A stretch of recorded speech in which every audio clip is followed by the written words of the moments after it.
Bismillahirrahmanirrahim. Assalamu alaikum vatandaşlar. Assalamu alaikum Muhammed abi. Esselamu aleyküm Ravuşen. Selamun aleyküm vatandaşlar. Muhammed abi köpten beri görüşmedik. Öğren şahat.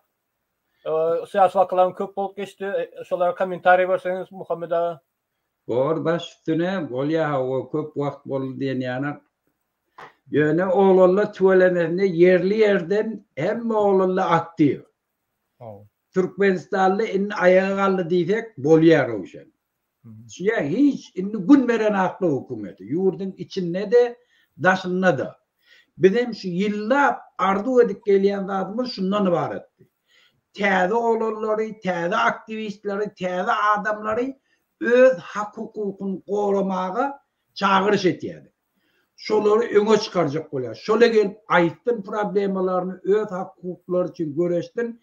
Göne tesin çıkarmanı gelmedinler. Şona da bir yettik. Halkımız ne? Dürlü yerden. Şimdi kemçilikler vardır. Hem düşünüklü. Onun yana hem yurtta var dünyanın hem şeytirip demokratiya yeten. Şunun için göreş başlanıyor. Ama Muhammed abi doğru ediniz. Siyasi taraftan şurada sahnada hiç kimde bir politologiyanı okuyan adam yok. Yöne durmuş tecrübesi boyunca sizden köp tecrübeli adam yok mu kadar fikir eden? Siz revolüsyonan gördünüz. Ondan Türkmenlerin öz bekbini korumak için görüştünüz 40 yıldan beri. Ondan Sovet Soyunu'ndaki komünizmen gördünüz. Sovet dargandan son qarasılık dövründe şol fikirler bilen, şol progresif fikirler bilen siyasi vakalara katlaştınız. Hazırki bolan vakalar ne xil baha berýäňiz? Aktivistlere, sahnada çıkan siyasetçilere Muhammed ağa. Gözde Ruşen bundan önce diýiller 20-nji asyrda 21-nji asyryň soňlarynda diýen ýana dünyada bir revolüsyonerlik içinde de bir fikir vardı. Eğer bir yurdi adalet getirecek olsan özüne adaletli olmalı. Adaletli adamla hemme zadi önünden görýärli daşarda yok perişte olan adamlar hareket etse şola yurda bak getiriplerim kadip. Bir paniyatiye var da. Biz indi şuna yettik. On yanakta perişte bolup sen hemme taraftan adaletli bolup yurdi baktı getiren devlet yok. Revolüsiyon yok dünyanın yüzünde. Men adaletli, men şu yurda adalet getirip bilyen deyip bir yurtta revolüsyon halkım hemmesi şon izne düşüp kollar yurda adalet getirilen devlet kuruluşu yok. Alo yine kesillet yani bunu. Eştilya Muhammed ağa devam ediverin. Özünüz donsanız hem sesiniz eştilya. Eştilya Muhammed ağa. Muhammed ağa vaktlanca interneti fes. Doğrudan Muhammed ağa aydan doğru. Amerika'da mesela revolüsiyon deyip 1777 yılda demokratiya kuruluş deyip görüştüler ama şu qaraların haklarını koruyanları söz vermediler. Ondan 1763 yıla içeride segregasiya yani qaraların hakları peşeldi, kemeldildi. Onlar adam hükmünde seyredilmedi. Şu anda da biz demokratiya deyip görüşýärdiler. Demokratiya hükmünde alıp barýardylar beyliklere. Şu taraftan demokratiya hakta tarafta öwredýärdiler. Demokratiya bir proses değil de onu demokratiya prosesi nähili aktivist hükmünde gözen getirmeli. Dowamly harekette kemilleştirilýär. Ondan hazır Muhammed ağa gelir düşündürer. Indi özara aktivistlerin arasında da şonyalı tankitler bolýar, özara düşünüşmezlik bolýar. Şu fikir çarpışıklar bolýar ve şonun netijesinde demokratik ve konsensusa gelip bolýar diýip pikir edýän. Esasy zat bir ýerde durmaly däl, dowam etmeli. Ine özara tankit meselesi boýunça Hazır Muhammed Ağa gelir.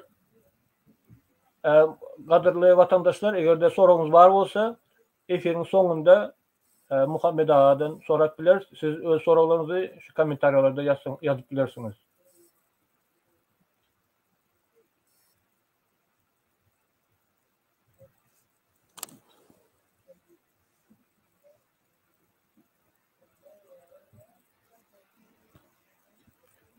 Kimde ne hile tankit var olsa, hayız topara tankit var olsa, mesela Halk Sesi, DVT toparı, onun adığı toparı, onun özarı ayretin yüreyen toparları var, Halk Hareketi, onun Farhat Durdiyev ayretin individual hareketi diye, onun bloggerleri var. Muhammed Ağa geldiğimiz Muhammed Ağa devam edeli indi dürlü toparlar var ve şahsiyetler var, özünü demokrat hükmünde alıp baryalar, demokratyanı alıp baryas, demokratyanı öğretiyas deyip baryalar, yöne özara düşünüşmezlik olya, özara tankit olya, şonu ne hil alıp barmalı? Her kim özüne demokrat deyip barya, her kim özüne demokratiyada muallim deyip belekler öğüt nesihat veren bolya, şolar ne hil gatnaşsaklamalı? Gözne Roşen men yani gurrum devam ettiren gözne şu atlan dünyanın yüzünde bar devletleri göreyler. Öfen devletler, demokratiye bar devletli diyeyler. Atnasitilli demokratiye bar diyen devletler. Şunun hiç kaytırını ne Amerika'da, ne Avrupa devletler, ne Kanada, ne Avstralya, ne beyleki, ne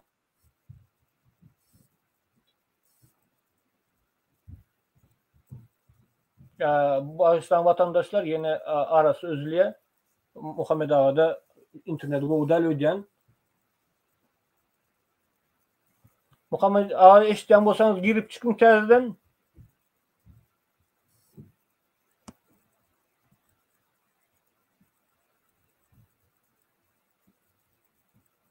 Vatandaşlar size sorar, biz hükümet çalıştığını ne hıl geçmeli? Muhammed Ağa'nın acısı doğru. Adı ver Muhammed Ağa.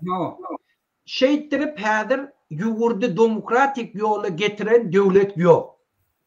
Yani Amerika 250-300 yılın devamında şun kun Amerika getiren.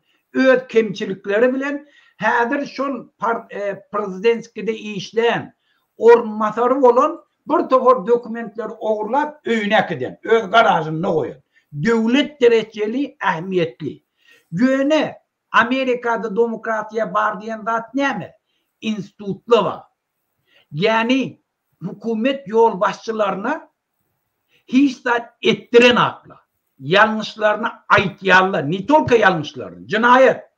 Metbuat azatlığı var. Dürlü mekanizmli var. Suud azatlığı var. Bir taraflı suudlu var. Halkın rolü var. Halkın dürlü görünüşünde hem siyasi hem senpi öz kurumaları var.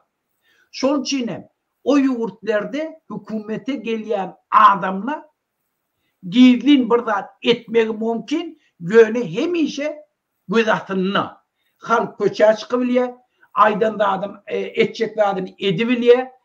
Yurdun içindeki bolyan pucurluklara karşı hareket edip biliyor. Mekanizmli koy. Şunun bir günne emele gelen datte. Amerika'da ayarlan azatlığı ses vermeyi 60 yıl bundan önce bolon. Ya şu neçendin bir tofor kemçilikleri şu prosesse bolup şun kune gelen datte. Mümkün 50 yıl bundan önce Kanada'nın içinde bir tofor naruşen yerli, grubu naruşen yöne şun kun indi geliptir. Bir tofor kemçilikle hadiren badır, hükümet yol başçıları oğurluğu metçek olyandır. Yöne halk yemişe öz sözünü aydıp biliyor. Köçe çıkıp biliyor. Halk aktif. Biz indi tede girdik. Eğer bir gelip şun kun men size demokratiya getirerin, men yurda abad ederin ise ona inanmak gerekke. Yöne şun yana diyen adamla koy çıksın öne. Yöne halkın aktifliğini biz kazanmalı. Şunun bir edi otuyum. Şol üçin şuun kun kimde kim gelip sen gelsen yugurdu ey dersin bey dersin deyip bizim öňe çykýan oglanlarymyz, bizim betbahtçylygymyz näme halk öňe çykmaýardy. Sesini aýtmaýardy. Protest etmeýärdi. Hökümetin kemçiligini aýtmaýardy. Gorku bardy. Yine şolary gelip başyna vurjak bolsa, ola ya bilgiçleyin, ya bilmäni diktatora hyzmat etýän adam. Biz şunu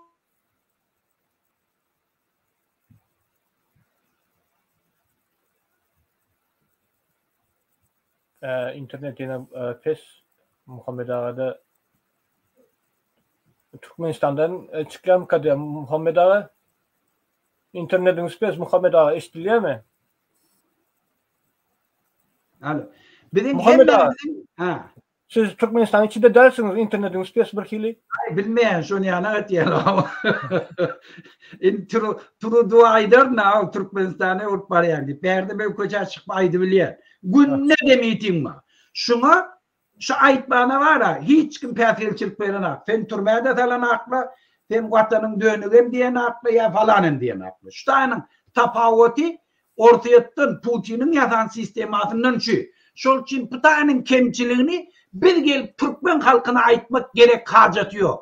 Kimde şonu aýtjak bolup, şu taýdakylar ulalar aýtjak bolsa, başga niýeti bolmagy mümkin. Siz sesini çıkarıp oturma. O Kanada'da şeyle internet ola Muhammed diye çıkış etmeyeyim aytmağı mümkün. Yönü ola yalan söyleyenler. Bir yerde hem mekanizm var. Men koça çıkıp sözümü aytmağına. Eğer hükümet şolan karşısında güç ulanacak olsa da şoları güç bilen yatırmağı da hakları var. Şol için tapawutu öfen devletlerim. Şundan var. Şu sebepten ben yurdumda iyi çıkmağa hareket ettik. Bir esasi bela, bizim her halkımızın aktif öne çıkan adamlarımızın demokratiyanı öğrenmemizin, demokratiyanın kulturasını bizim aramızda yayratmağın, öz yurdumda iyi çıkacak olyanın bir bela var, şundan dinmek için. Biz ondan bunu yanaklatlar aytmağı, sen ayten kulturan yok, sen özün prezident bolacak bolyan, sen falananca bolya öňe çykýan adamlar şeýit dep kemsizlik oturmaklyk ol akmaklyktır. Biz şuun kun hereket etdireli, halkın korkusyny aýraýly, öz hak hukukyny gorasyn, şonu öwrenen halk hiç bir diktatorundan yine de yurdun içinde döremeğine yol vermer. Biz şonu kazanaylı. Şona medugat yapar. Doğru. Näme bizim halkımızda aktivlik yok da. Onun Daşevrut'ta Amerika'da da Kanada'da da şon ýaly ağzına gelen söw ýerler de gahar gelende hiç kim karşı çıkan yok. Ay sen medeniyetsiz, sen demokrat del deyip ona yoldan ayıran oklar. Gaytan yol berýärler. Eger hakykatda emosionalny özüň iç pikirini aýdýan bolsaň, onda sen öz haklaryň üçin göreşýän, aýdýan.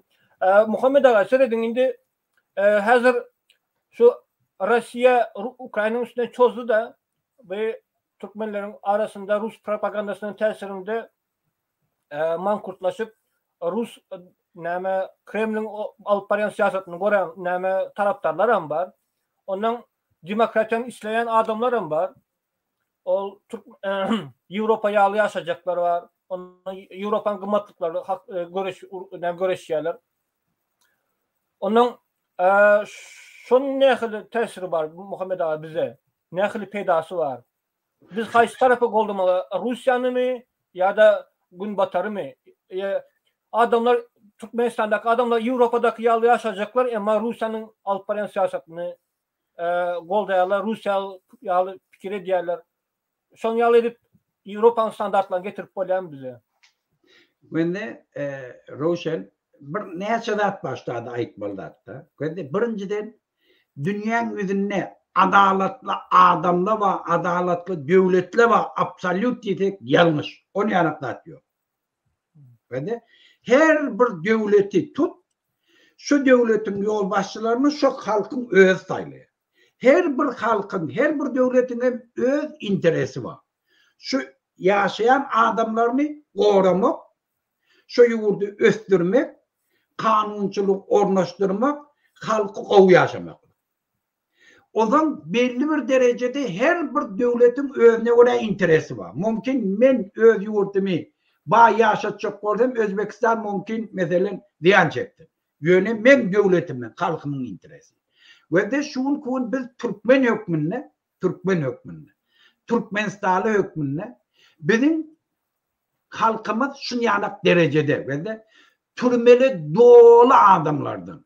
Türkmenistan'da türmede yatmadık başkala yok. Ağatta ya yakınlimesi ya kardeşler türmede yatan. Özlerim büyüğüne yatan.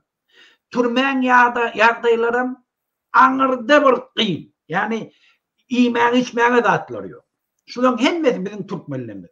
Günne şotada adamlı ölüyor. Günne yatanla aç yatyanla. Günne kesel temperatura bilen yatyanla. Öz çağlarından haberi yok.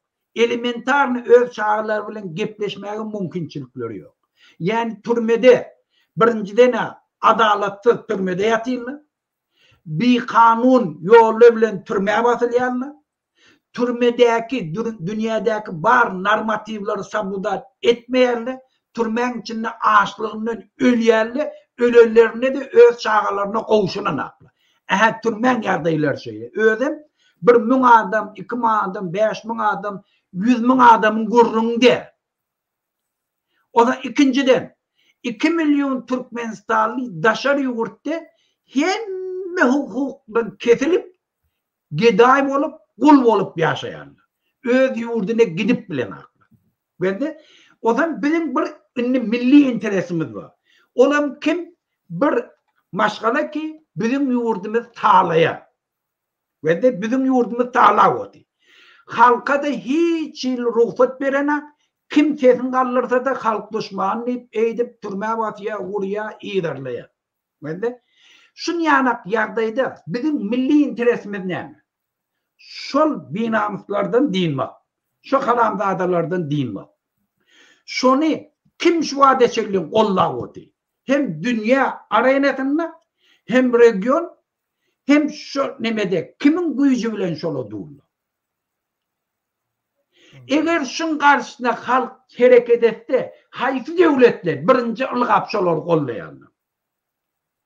Bir şu interesten uğralıp da öz siyasetimiz belli etmek. Ve de Putin görkezde şunu neçellin. Her yurt öz ıkbalını çözecek olsa şu bilen düşman şu. Gruzya, Ukrayna, böyle hem yerde görüyordu. İran'ın halkı 43 yıllar dinin adı bilen şu komünistleri öldürem şu ortaya Putin'in ödem komünist da kazam için komünistlerden. Komünistleri kırdı. Ve de bir tane iki tane de münlerce komünistleri kırdı. Münlerce adamı, 100 binlerce adamı öldürdü. Şu hem şey belli. Bellidir hatta. Şu dünyanın arenasında kim kollaya şunu? Günne köçe çıkan 15 yaşlı çağlar günne atıyarlar. Ne için? Dine Khamenei'ye karşı çıkış ettin diye. Ve de şunu kollayan kim? Putin. Dünyanın üzerinde kim adam öz halkının karşısında cinayet ettiğin devletlerin arkasında kimdi? Putin. Şunu hiç kim inkar edip bilmiyor. Hiç kim. Onun içinde dürlü kuramalarına diktatör öz halkının karşısında cinayet ettiğin devletlere çare görecek olanlarına esası karşılık görkediyen. Şunu ettirtmeyen ya yenileştiren ortayadan diplomatları. Ve ne? O zaman bizim milli interesimiz nerede? Putin'i kollamakta mı ya? Putin'i ayıracak olayan bu işlerde. Şimdi Putin'i ayıracak olayan diyelim. Hiç kim ayıracak olanak Putin'i. Putin şu öz agresiyetini, öz vilyaniyetini dünyada köpelçek olup önkünden beter Ukrayna çözdü. Bir özbaşlık devletin üstüne çözdü. Ertikun bizim devletimizden bizimki deyip bize de çözdü. Biz öz yurdumuz özmediye çıkacak oldu. Şol için bizim milli interesimiz nerede şu an? Putin'in yenilmegini, Putin'in gitmegini, Orsiýadan demokratik azat döwlet bolmagyny, Orsiýa dünýä jemgyýetçiligine goşulmagyny. Eger Orsiýa demokratik döwlet bolsa, ötüş ýoluna düşse, diktatorlukdan dinta, bizim ýurdumyzda dolandyryp duran diktatorlaryň bir arkada aýrylýar. Şolar gorap duran mehanizm aýrylýar. Şol üçin bizim milli bäfidimiz şundan ibaret ki, şunkun Ukrayn halky Putin'in gitmegine uly sebäp bolup biljek. Dünýäde beýabray boljagyna, jinayet işine çekilmegine uly sebäp bolup biljek bu Ukrayn halkyny şuň ikelli gollamaly. Muhammed ağa, seredin indi şol kimin kerit bile näme İran'ı içinde şon ýaly gozgolan bolup dur. Emma Russiýanyň propagandistleri var. Ol İran'daky bolýan waka gün batarın günäsi var. Ukrainadaky bolýan wakada uruşda näme gün batarın günäsi var diýip aýdýarlar, käbir adamlar inanýarlar şolara. Şolara nähir bir täsir yalan sözleýärler, yalan sözleýärler. Ola diňe öz cinayetlerini yapmak için ola da şeyle diye, olarda da var diye. Mesela Fransa'da bir tane ayalı vuran için ne hava, olarda da var. Sen bana ne edip görme diye. Gurrun ne ememişsin? Berdekini çıkıp bilye koça. Maşinleri otla bilyen. Böyle hiç kim atmayan. Dürlü metbuatla bağ. Yok der bana. Eğer yok deysen ayıttın. Eğer Amerika'da metbuat azatlık yok deysen ayıttın onu. Şu tarzda kim başka söz ayıttı, türmeye vatiyar deysen ayıttın, bidem şu bilen razıyım. Bidem erti çıkıyor işte. Erti koça çıkıyor. Men işte da çıktım am koça. Fövdüm hem. Koça çık maşıyla idinle turudu falanın falan edenip turudu yazarlı nemele var. Satılıyor. Var satın alıyor maşının ayırmıyor. Ben de şol için bu tadaki bardaklar özleri çözüyor. Çözmeyene mekanizmlerim var. O yeterli. Bir de şun kun kim pesgil veriyor. Bizim şu kulçuluktan adat bulmamıda, şu türmedeki yerdeyde bendeli, normal yaşayanak şertler etmekte, yurdun içine arkayın gidip gelmekte, şun kun bize kim pesgilçilik öğretiyor? Putin öğretiyor. Putin'i şu atlan dünya cemiyetçilerinden ayırsam, karamdada o zaman arkayın aydı bilmiyor. O zaman biz o bilen özümüz çözülüyor. O İran'la falan etti diyenine o da şundan. O zaman bir Amerikalı dediğine İran'ın halkı koşa çıkıyor. İran'ın halkı şu atlam. Dünya 200 devletine 10'nun, 20'nun, 50'nun, 100'nun adamla çıkıp parlamentleri mecbur edip otuyorlar. Pasolstvalarını yapın İran'ın kıyını. Ne Orsiýadan propagandistleri görmeyemiş onu. Bokunu yerler, yalan sözlerler. Biz o zaman çala bir zat bolsa öň şeýitdi diye. Ha öň bar suwda beren. Orsiýadyň döwleti onuň içinde NATO neme veto haky var. Şu neçelim bir gedek gördüňmi? Orsiýa falan ýurtda falan döwlet öz halkynyň garşysynda falan etdi diýip bir proýekti onu hödürlen bolsun. Gördüňizmi şonu? Haçanam özleri cinayet edip başta ayttan hava ola detýär diýär. O bir mehanizm ba dünýäň üzünde.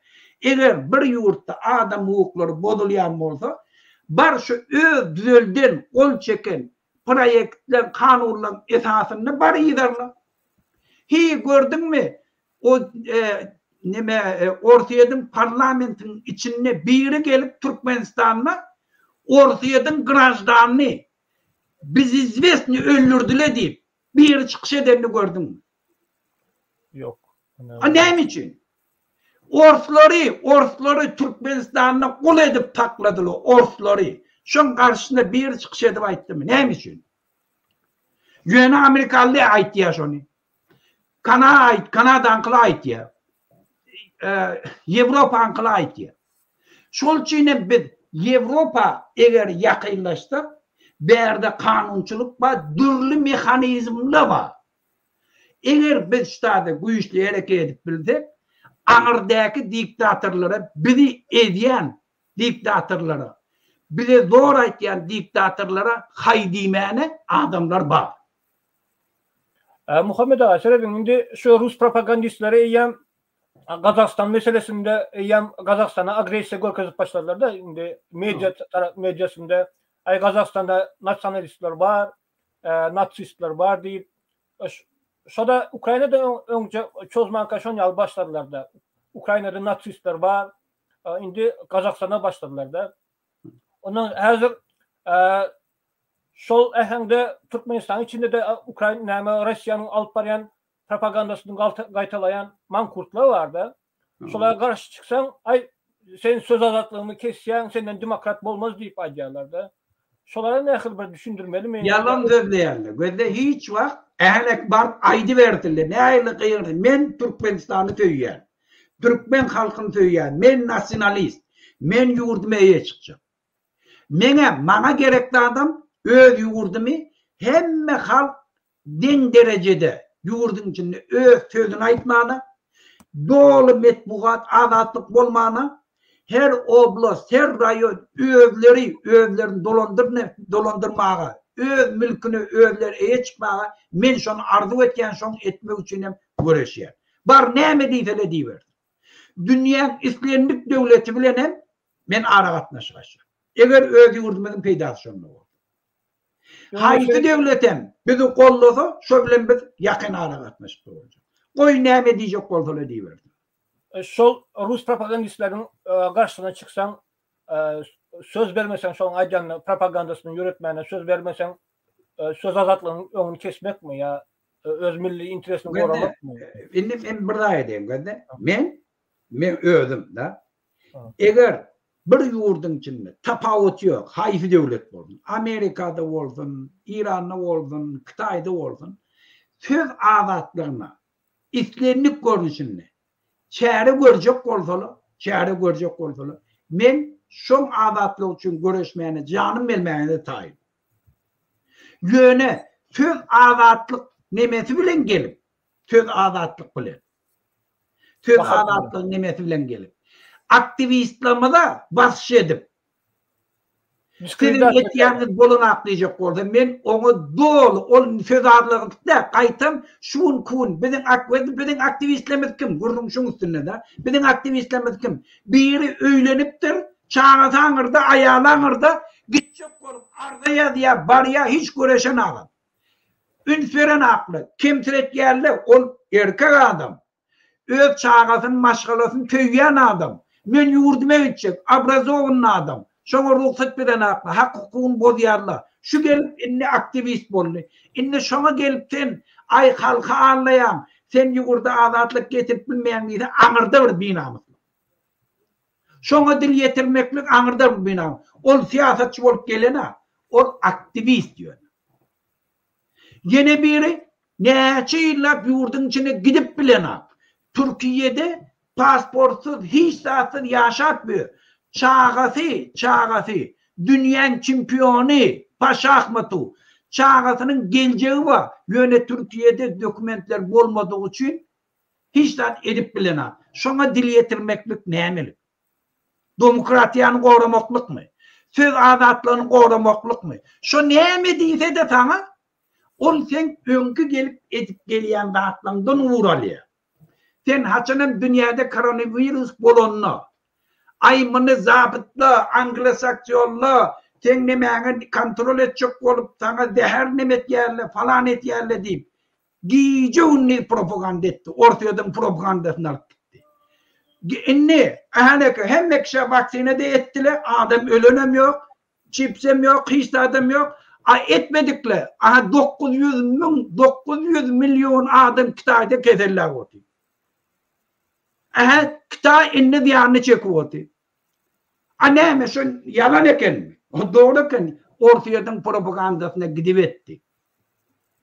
Halkın bir tovarda şunun hemmesini halk iyidirlak geliyor. Bizim aktivistlerimde görüp geliyorlar. Putin'in Ukrayna çözonuna ne hilesen hapisteye verecek? Dünyada Amerika'da bu ne kadar? mümkün günahı bolsun. Olum öz devletinin interesi. Şuun bide vajna zat näme? Putin Ukrayna çözdi, bolli. Yani men devletim öz baştak, men devletim üstüne çözdü. Sen karşılık görkeşiyorsun. Kim günahkar? Bar Suudi ver. Hayti bir devlet, şu an dünyanın üzerinde mekanizm var, Suudi vermez. Ortaya eğer Amerika günahkar, men karşıma çare görüyor deyse, bansın öz yolu bilen, onun strukturası bilen, özüm şu tadı, dünyada 5 devletlerin biri hatarında du. Kitayem dofi, olam şuna ses verebiliyor. Ol ne biliyor şunu? Gel şu tadı, mesela çöz. Dünyada Suud'da var. Suud'un üstü bilen ait. Ahaleka Amerikalı, Fransızlı, Angliçalı bizim üstümüzde çocuk oluyordu. Dokumentten oldu. Özüm çözüp, cinayet edip, adamları öldürüp, karıp verin densem, hava olamam günahı var. Bu okunuyor. O niyanaklat yok. Eğer Putin eden cinayetine cevap verdin, var olarım ediverin. Kim etmedi? Men ştada Amerika şun Biden, ola Biden turmaya başlayacak oluyor. Amerikan prezidenti. Sen gün ne işte otuyorsun şun? Ne biçim? Temel ne ştada dokumenti? Minni bilendir bilmediktir tafavut yok. Garajında saklattır. Pul uğurladık de. Garaj, inni turmaya başlayacak oluyor. Dün Sarkozy $300.000 Putin bir kampanyanın üstüne pul geçiriyor. Putin'in yanına baranına şunu övdeyip bir söz aytmalı. Sol için. Bir söz ayttır. Putin dünyada en güçlü güçlü devlet. Ortaya bile bir işleşmeye tayin değdirme için $300.000 Sarkozy pul alıptır. Sarkozy'ni 2 yıl türmeye bastılar. Bir ila oturmalı ettiler. 2 yıl mi gezmeli mi? Hala bak hem de dokumentler. Ben aytacak olayan ne mi? Bir yurtlarda kanun yolu bilen adaletli suudla var. Nizami ismi suudla var. Dünya mekanizmi var. Eğer sen gurrun olsa gidip bir halkı bedbaht etmede barda suude ver. Bir yerde şu zatlar aydıptır mı ortaya? Eğer ortayatın aytlayan sözlerine şun yancak doğru zat bolsa dünyanın yüzündeki neçe diktatör devletler hemmesi dine Etiyopya, Suriye, Belarusya, Severni Kore'ye kolladı. Kalanı hemmesi şun karşısında ses verdiler. Ne mi? Diktatör devletler bu arada. Hava yok kollan yok. Ola da sesini çıkarmadılar. Ben burrum şonuna gözü 142 devlet dünyanın içinde diktatör ama hemmeden mi? Şulan hemmet ortayadan karşısında eden ne doğru deyip ses verdiler. Ondan gelip ortaya da hava ola da ölçüştürdü. Bu konuyu ölçüştürdü. NATO'nun için ne ortaya? NATO'nun için ne değil? Ortayadan şun kun öfen derecesem Avrupa yakınlaşan için inne hemme kampanyayla yattı. Bar göreyle han ortaya neyle öfyenli. Hani inne neftini Türkmenistan'a gazını satmak bolanak Özbekistan'a berdirenak ne için? Menden anlıyor. Gıdaya sattıranak menden anlıyor. İnne o devletler kıstaya gazını satmak menden alsın koyun. Muhammed ağa, indi söyledin özara toparlar ondan şahsiyetler var. Birbirinizi tankitlamalı. Şu nezaklık geçirmeli. Ve tankit diyen zat var ya yaman abmançı zat da. Gurrun bir hemme var öz interesimizden geçmiş. Ve eğer bir adamın aladası şun kun şu haramdadan eden cinayetlerini biraz oturup özü şu cedir çeken adamın yerine koysa o zaman tankit diyen gurrun bir mana oluyor. Bir de gerekli şu halka yağarlar mı? Hem tankidem şuna naklavlen ne olmalı? Halk sesini çıkarıp başlasa ondan biz onu sağlaştırıp biliyor. Bizim belamız halkın sesini çıkarmayan mı? Sesini çıkarmayan ne mi? Diktatörlüğün korkutup saklamağına halkını. Şol için onu öldürüyor, şol için ola polisiya hemme parlamoçe veriye, şonu büyüdü. Hemme pulundan, hemme adından ayrılanyanı halkı korkudu taklatmak için. Ben şu korkuyu dövmek için hemme de ettim. Bizim hemmemizin arzumuz şu di. Aha Nuriyana, aha Eskoyana, aha Alişiriyana, aha Mollum yana, aha Dur Sultan yana, aha neke falan yana. Şu adam ne yöne çıktı? Biz ardı ödük geldik şunu. Bizim hemme giyeceğini çıkış ederlerimiz şu değil. Şu yaş oğluna çıktın ne? İnni gelip şunları hava tankit etiyekten gelden beylem olurdun diye. Hadır o övümüzde köp dağıtma.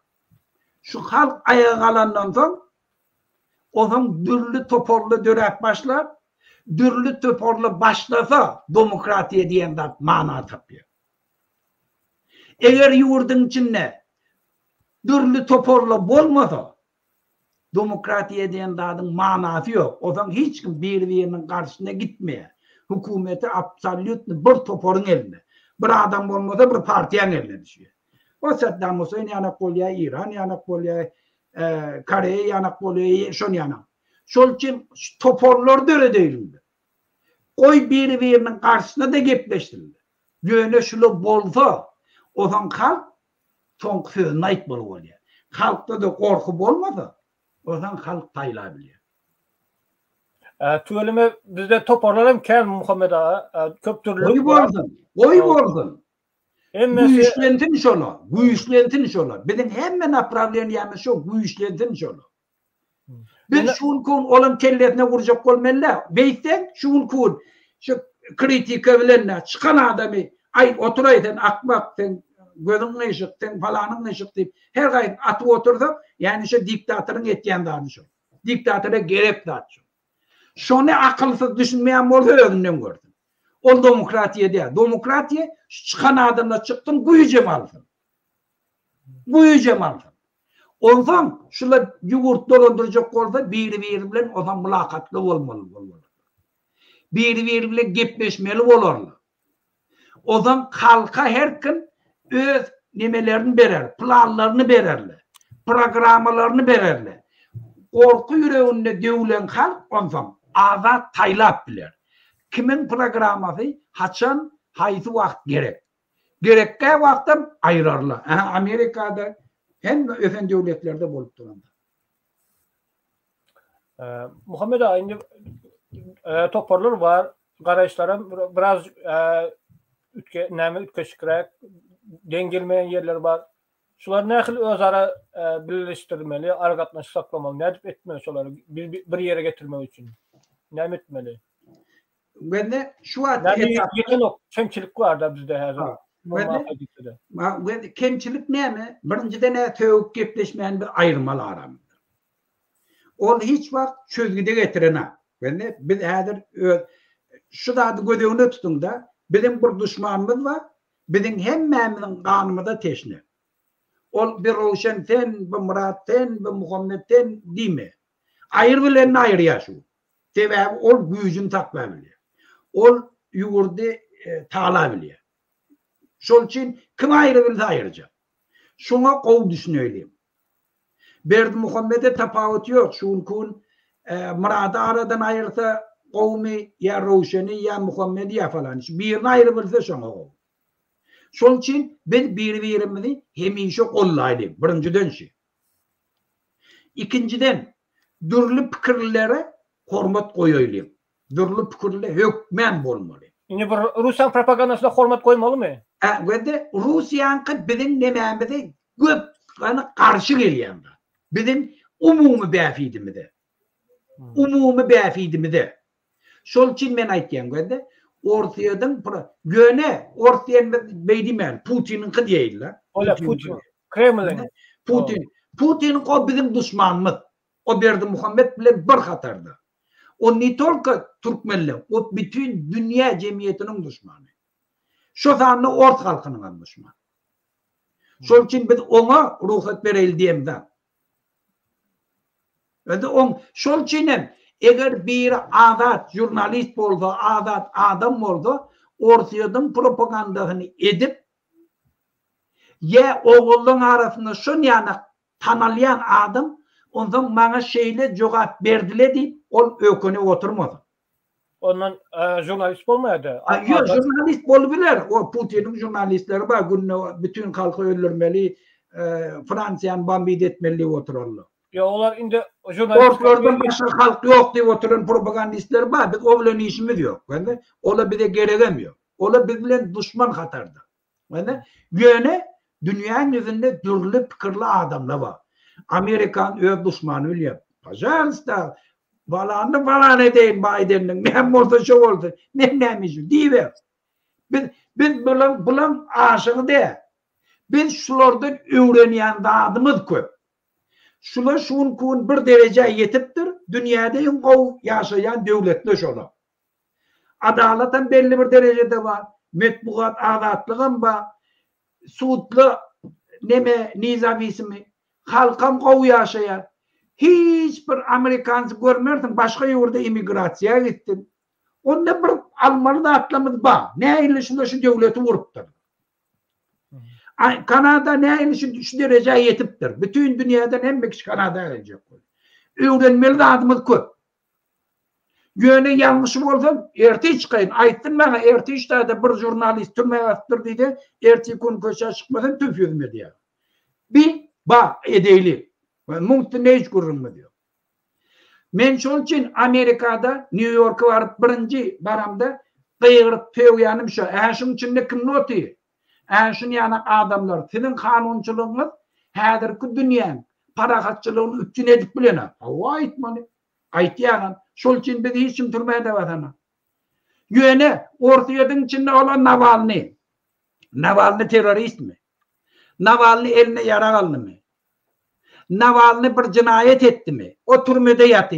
Azat jurnalist oldu ayttın da şunu. Eşittiniz mi? Şu hakkında Türkmen nemelerini bir peredaşı koydun.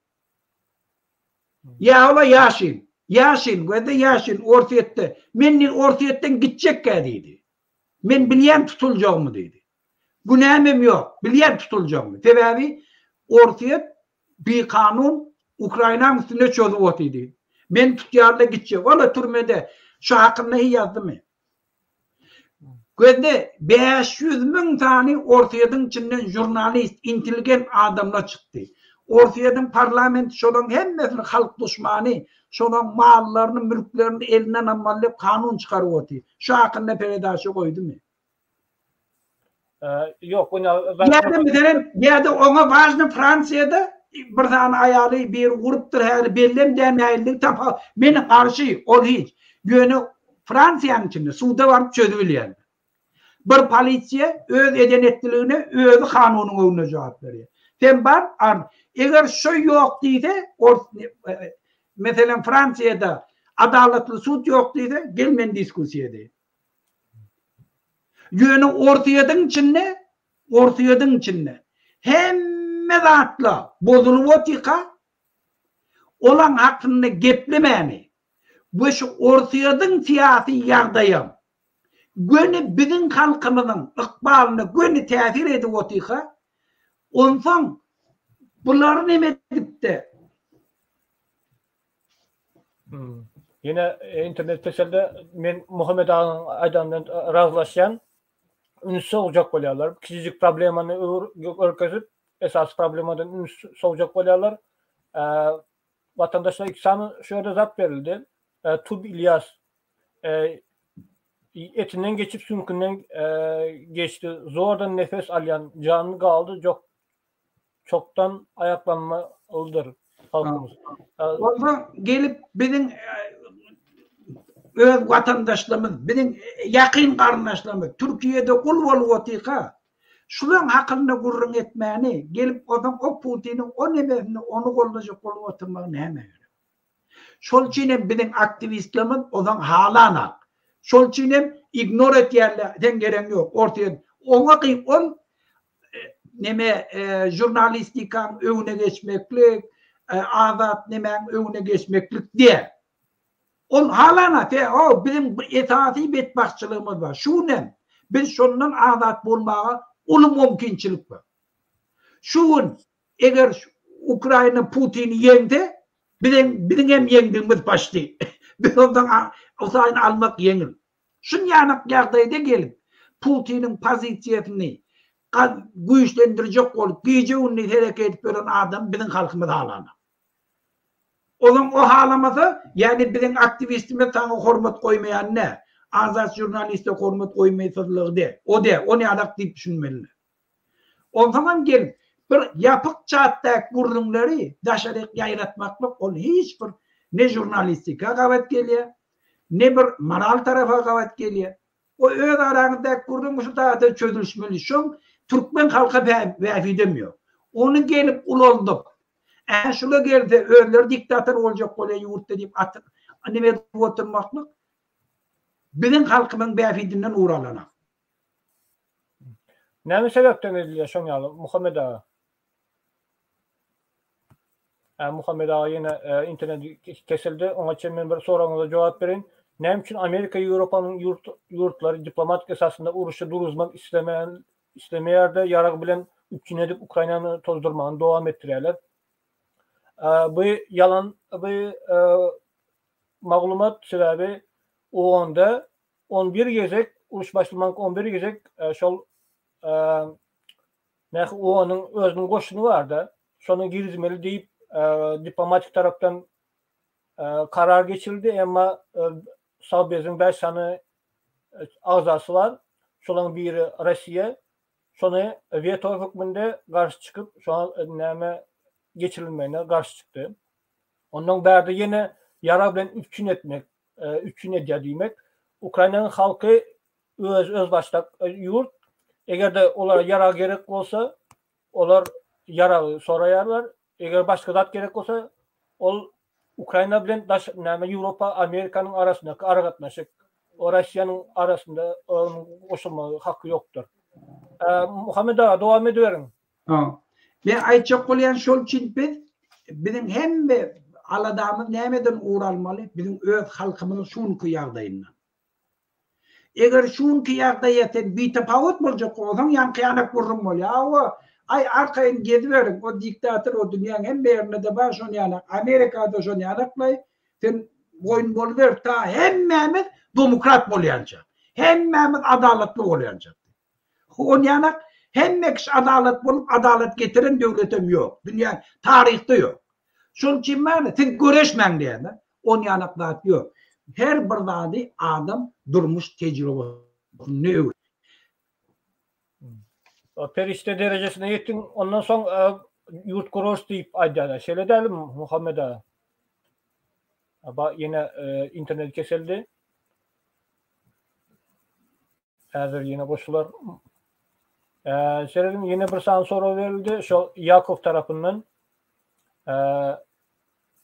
şu yara meselesi boyunca ayrıldı. Ukrayna'nın halkı, Ukrayna'nın halkının tarafından saylanan prezidenti Zelenski ve hükümeti var. O şolar çözüyor. Başka Ukrayna yara gerek mi ya başka zat gerek mi? Eğer de bir üstüne düşman hükümeti çözse ondan hükmen suratı özün koruma için yara gerek oluyor. Kömek sorayan başkalardan. Yine de Yakov'dan soru geldi. Men Putin goldamayan yöne dine Putin cenayetçi deyip durmalı değil de Amerika, Avrupa'nın dünyada eden cenayetler barada hem ayıp geçmeli. Yakov eğer dinleyen bolsanız ne hil cenayet eden bolsanız yazın ama hazırki günde bizim yurdumuzu düzeltmek için biz Ukrayna'nın taraftarı olmalı. Demokratik yurt kuracak olsa. Yok eğer de Rusya'nın misalında bir diktatura devam ettirecek olsanız onda baş üstüne devam ediverim. Hem yurtlarda duvayno standart kullanıyorlar hem yurtlarda esasen ulu yurtlar. Sonuç için gen kalmak gerekler. Absolut hükmünden getirmek gerekler. Avrupa, Amerika devletlerini ve ideallaştırmak gerekler.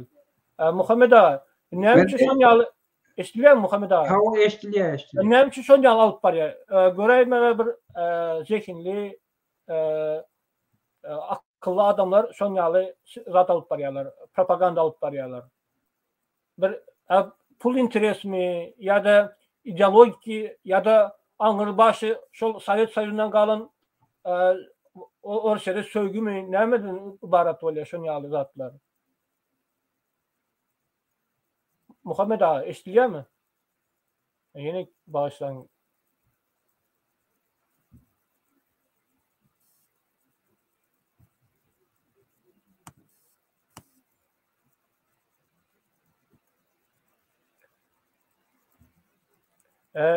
Amerika meselesi boyunca egerde 30 ýylyň içinde jenayet hasaplayan bolsaňyz da faktlar almaly da haýsy jenayet etdi.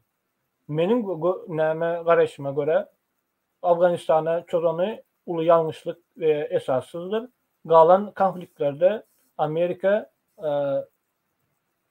şol uruşyň näme çözgüdük hökmünde goşuldy şol konfliktlere. Yugoslavia bolsun, egerde Siriya, Irak, ondan başka näme konfliktlerge getirip bilseniz aydın vatandaşlar. Europa'nın ne kadar cinayet etti? Europa karşı cinayet etti. Şuna ayıp geçin vatandaşlar.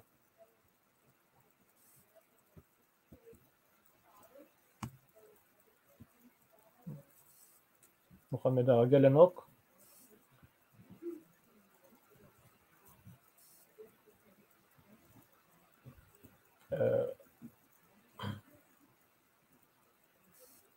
Muhammed Ağa soragyňyz bar bolsa ýazyň vatandaşlar, onuň Muhammed Ağa gelende häzir sorak bereriz.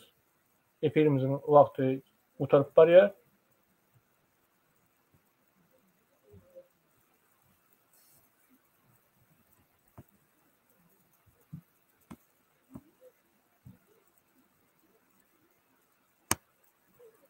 Ne yurtları, näme Amerika yurtları diplomatik esasında uruşa duruzmak islemeýär. Ünsürem bolsaňyz Amerika näme Gost departamentiň Gostepe onuň Fransada, Angliýanyň, onuň Germaniýanyň wekilleri uruş başlamanka hemmesi bilýärdi. Ana Russiýa 250 000 goşunyny Ukrainanyň şerketiniň ýakasyna saklaýar diýip hemmesi bilýärdi. Saklamak üçin uruşy başlama diýip näçe gelip Moskwa bilen gürüňdeşlik geçdiler.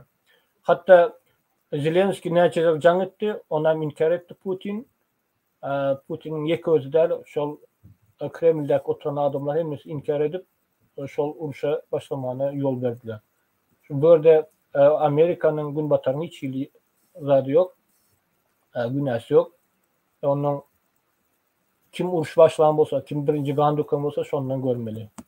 Ol pida ejer çekenden günä gözlemek gerekdir.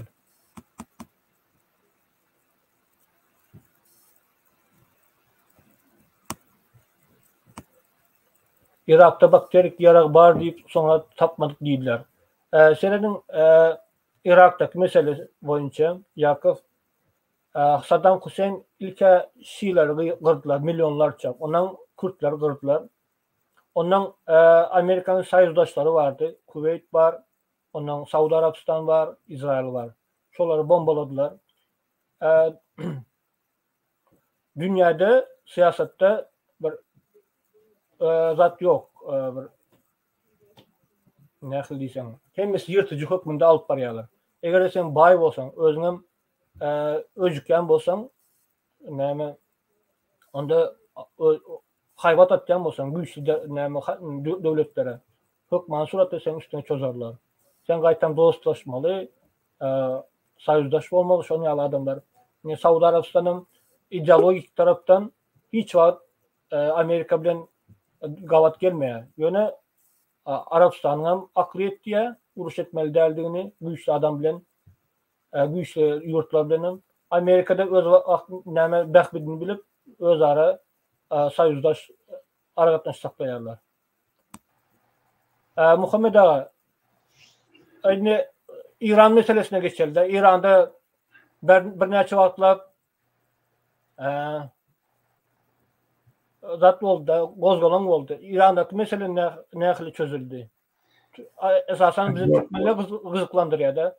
Türkmenistan'da nähili bir da aýdaýyn gerde Amerika, Angliýa bütün tarih boyunca cinayet edip gelirler şolar. Hiç gurrun yok. Şöyle öğleri var kitaplarını oku. Bizden o öğleri kitaplarına yadan var gör vermeli. Kulçuluk diye ayarlara, karalara etmedik cinayetleri yok. Başka devletlerin varıp kızıllarını uğurladılar, vurdular, gençtiler. Hem de doğru. Hiç gurrun yok. Şun kun bizim halkımızın beyafiydi ne mi? Biz hem de zaten şundan uğralman. Şun kun Amerika neyli? Konkretli mesele boyunca Amerikalı, Avrupalı neyli siyaset alıp varıyor. Biz şu taada öz ıkbalımızı belli ediyor. Eğer şunu düşünmesek, o zaman biz dudağa düşüyoruz. Putin yani cinayetkarlan. Bütün dünya kovup salıyorlar. Şununla ara tapağıtımızı belli ediyor. Halkın beyafidini hareket edecek mi? Öz halkımızın ya tersini hareket edecek. Ya da halkı büyümeyecek mi? Özümüz revolüsyoner deyip biz sizi kovuryak deyip bir tofor jurnalistliğe yana düşmana hizmet ediyelim. Şununla biz öz aratalığımızı görkedik biliyor. Şun kun biz Putin'in karşısında giyce günni hareket etmeli. Sebebi bizim halkımızın şun kun ıkbali gönü şuna bağlı. Bütün dünya cemiyetçiliğinin ıkbali şuna bağlı. Sebebi Putin'in eline yadırını yarağı var. Şu sebepten şun kun şuna düşünmeyen adam siyasetçinin adam değil. Ola öğren erbet hareket edip düşman, öz halkının karşısında cinayet etmeyine eldir. Bizim yurdumuzun içinde şunu yanakla bolunuyor. Şu Niyazov nemelerinden bir tovar ananıp yurda vardılar. Ay şunun içinden şunu düzöldüp bilerdi. İnsanın özleri cinayetkarçı oldu. Özleri yurda bulaştırıp özleri turmaya düşmeli oldu. Ya İran'ın içinde yan yakın biri Angliyan grajdanı onlara İran hükümeti öyle attı. Şol için bana öğreni anlamak gerekli.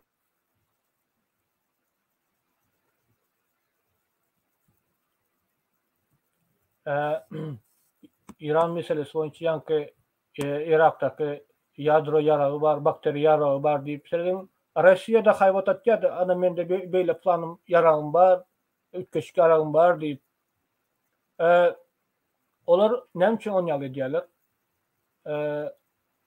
Bir özüne korunma için bir neme gaz ediyorlar. Korunma için ne kılıyor? Hayvat atıyorlar. Ona bay olsan ona bulanıp sana karşı çözerler. Şunun için Yakıp bu meselede sizi goldamak.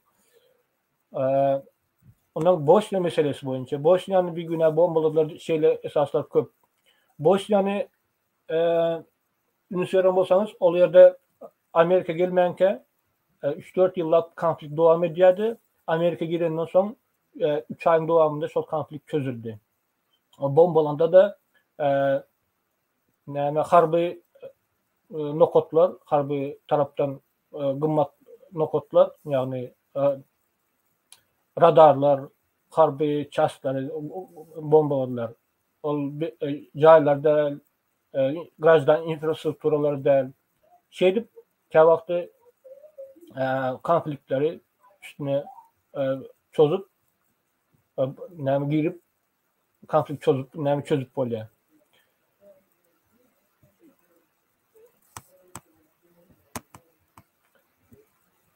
Sağ olun vatandaşlar, bu arada soru yok başka. İndikede duyuşanca köp sağ olun. Efirler, neyme sorunuz var olsa indik efirler için yazıp bilirsiniz. Ben çok mansuratda Muhammed Ağa'dan sorarım. Köp sağ olun.